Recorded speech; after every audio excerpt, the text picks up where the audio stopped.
12 जून दिन के 1:38 पर एयर इंडिया की फ्लाइट एयर इंडिया 171 क्रैश कर गया, जो बेहद दुखद घटना है। लेकिन इसके रीजंस को हम 3D एनिमेशन की हेल्प से समझने की कोशिश करते हैं।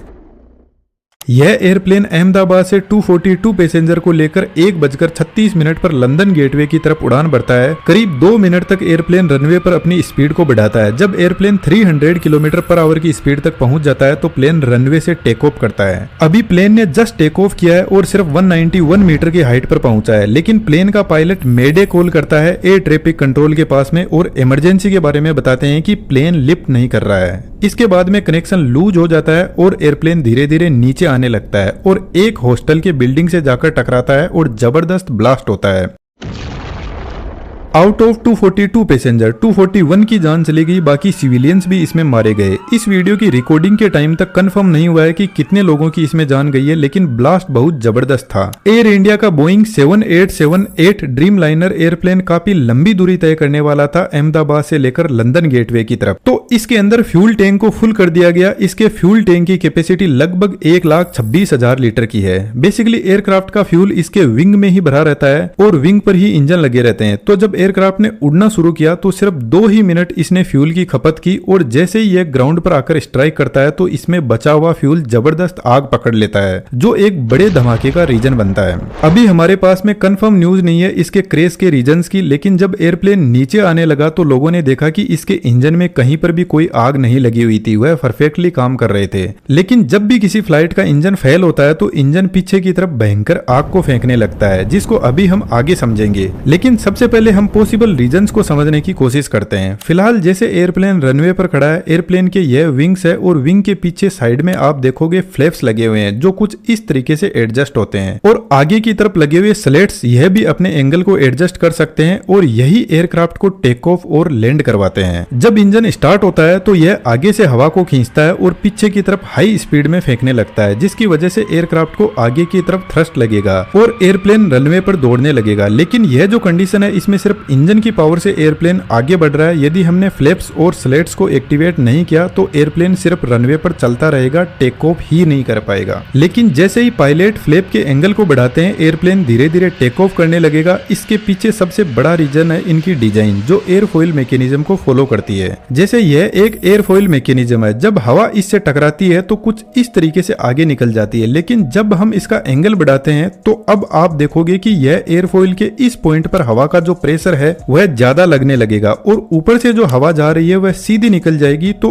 इस पॉइंट पर एयर का जो प्रेशर है वह लो हो जाएगा और हमें अच्छे से पता है चीजें हमेशा हाई प्रेशर से लो प्रेशर की तरफ बढ़ती है। तो जैसे ही पायलट एयरप्लेन के फ्लैप और स्लेट एक्टिवेट करता है तो विंग के ऊपर की साइड में लो प्रेशर जनरेट होगा और एयरप्लेन टेक ऑफ करने लगेगा। लेकिन एयर इंडिया के बोइंग 7878 ड्रीम लाइनर में प्रोबेबली एक्सपर्ट्स का ऐसा कहना है कि यदि फ्लैप और स्लेट टेक ऑफ के बाद में यदि उनमें कोई टेक्निकल एरर की वजह से कोई प्रॉब्लम आई तो यह एयरप्लेन को लिफ्ट प्रोवाइड ही नहीं करवा पाएंगे और एयरप्लेन अपने आप नीचे आने लगेगा। लेकिन बोइंग का यह एयरप्लेन बहुत ही ट्रस्टेड एयरप्लेन है, इसमें ऐसी प्रॉब्लम होने के चांस बहुत कम होते हैं। तो यहाँ पर दूसरा बड़ा रीजन हो सकता है गर्मी। यदि आपको पता हो तो राजस्थान और गुजरात के एरिया में बहुत ज्यादा टेम्परेचर बढ़ा हुआ है अभी के टाइम, और जब टेम्परेचर बढ़ता है तो हवा की डेंसिटी कम हो जाती है, जिसकी वजह से एयर पार्टिकल दूर दूर चले जाते हैं। यह लंबी दूरी का विमान था तो जनरल सी बात है इसमें बहुत सारा लोड भी होगा और यदि लोड ज्यादा हुआ ऐसी गर्मी में तो प्लेन टेक ऑफ तो कर जाएगा, लेकिन हवा की डेंसिटी की वजह से लिफ्ट प्रोवाइड नहीं करवा पाएगा।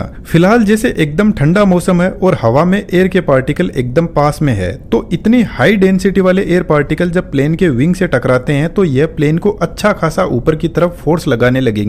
आप इसको ऐसे समझ सकते हो कि यदि 100 किलो का कोई पत्थर है तो या तो उसको 2 आदमी मिलकर उठाएंगे या 100 आदमी मिलकर उठाएंगे। तो जनरल सी बात है जब 100 लोग मिलकर उठाएंगे तो यही तरीका आसान रहेगा। तो यहाँ पर भी जब ज्यादा एयर की डेंसिटी होगी तो प्लेन आसानी से ऊपर की तरफ लिफ्ट करने लगेगा और आसमान में जाने लगेगा। लेकिन गर्मी के टाइम में जो अर्थ का सरफेस होता है वहां पर जनरली हीट ज्यादा होती है और यहाँ पर एयर के पार्टिकल्स होते हैं वह दूर दूर होते हैं। तो जब कम एयर पार्टिकल एयरप्लेन को ऊपर की तरफ फोर्स लगाएंगे तो हो सकता है कि यहाँ पर जो इंजन थ्रस्ट जनरेट कर रहा है वह सफिशिएंट ना हो, और यदि ऐसा हुआ तो इंजन यदि अपनी फुल पावर पर भी चल रहा है तो एयरप्लेन एक तो लोड और सेकंड हवा की लो डेंसिटी की वजह से धीरे धीरे नीचे आने लगेगा। इसलिए जनरली यदि आप नोटिस करोगे इंडिया, दुबई, मेक्सिको जैसी कंट्रीज में रनवे की लंबाई ज्यादा रखी जाती है ताकि प्लेन गर्मी में भी सही से टेक ऑफ कर सके। लेकिन दोस्तों एक इंपॉर्टेंट बात मैं आपको बता देता हूं, एक बार प्लेन के टेक ऑफ करने के बाद में यदि इंजन में कहीं पर भी कोई प्रॉब्लम आती है तो पायलट कुछ भी नहीं कर सकता, उसके कंट्रोल में कुछ नहीं होता है, क्योंकि प्लेन को वापस जल्दी से टर्न देकर रनवे पे नहीं लाया जा सकता। तो यहाँ पर हो सकता है कि यदि कोई बर्ड बाई चांस यदि इंजन में फंस गया हो तो यह भी एक बड़े हादसे का रीजन बनता है, लेकिन इसके चांस कम है। फिर भी हम समझते हैं कि एक बर्ड कैसे इतने बड़े एयरप्लेन को क्रैश कर सकता है।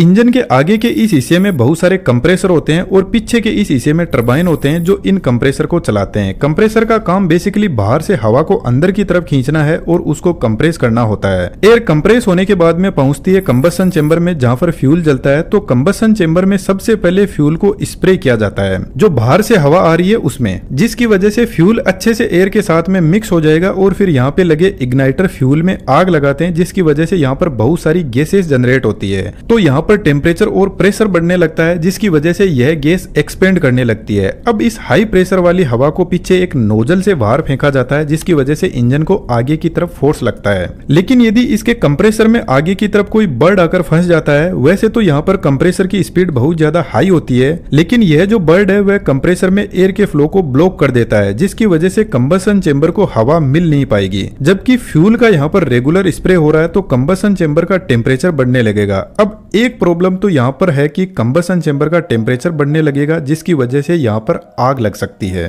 दूसरा रीजन यह है कि फ्यूल को जब प्रॉपरली ऑक्सीजन की सप्लाई नहीं होगी तो वह बिना जला हुआ ही इंजन से बाहर की तरफ निकलने लगेगा और जैसे ही उसको ऑक्सीजन मिलेगी तो वह एकदम से आग पकड़ लेगा। इसी वजह से जनरली यदि कोई बर्ड कंप्रेसर में फंस जाता है तो इंजन में से तेज आग बाहर निकलती है। यह जो प्रॉब्लम होती है इसको कंप्रेसर स्टॉल बोलते हैं, जिसमें कंप्रेसर को प्रॉपर हवा की सप्लाई नहीं मिल पाती है। इसके अलावा दोस्तों एयरप्लेन एक बहुत ही टेक्निकल मशीनरी होता है, जिसमें और भी बहुत सारी इंजीनियरिंग काम करती है। तो कहीं पर भी कोई भी फेलियर हो सकता है और इस फेलियर का तभी पता चलेगा जब ब्लैक बॉक्स से फ्लाइट डेटा रिकॉर्डर की हिस्ट्री मिलेगी।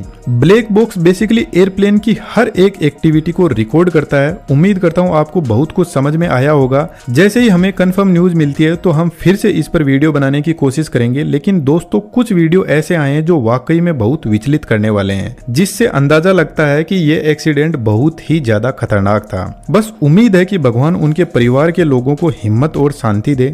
Thank you.